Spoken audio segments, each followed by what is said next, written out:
Okay, just a couple of words of warning before we leave Pearson's correlation coefficient. One thing is that we said it near the beginning, that this is only really valid if I've got a linear relationship. For example, suppose my data formed this. This is a lovely, beautiful curve.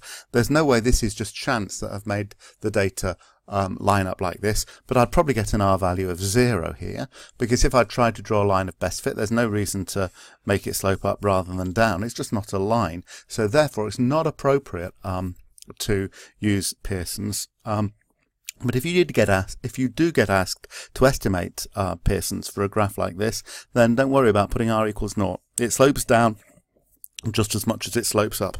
It's not really a line at all. Okay, and the other thing is freak results. In fact, there are two things here. One is that if you have some beautifully positively correlated data like this, okay, but then you have an outlying point over there, okay, well, outliers, we've talked about them before. We can't just sort of ignore them, but if they're mistakes, they can really lead to disaster in your set of data. This is a bit like the mean and standard deviation. If I had this diagram, that's a rubbish place to draw it, isn't it? But if I had a diagram like this, if I draw the same thing over here, so this beautiful positive correlation, if I have an outlying result up there, it actually means that the best straight line, according to the Pearson method, seems to be going like that. Okay, it will actually tell you there's negative correlation here because this point is so far away from the others that it kind of completely skews the calculation. If I drew what probably is the correct line of best fit through these points, this point being so far away from that line actually means that it doesn't choose a line remotely like this. It chooses a line going like that, so it will give you a negative R value.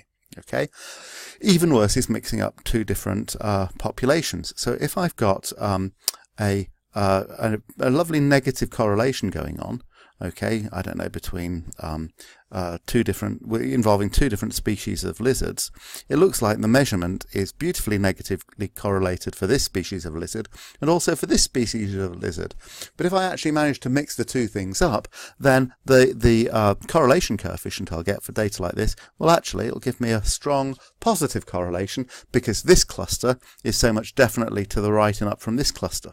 Okay, so mixing up different populations or including outliers that have no right to be there, okay, can really muck up your results.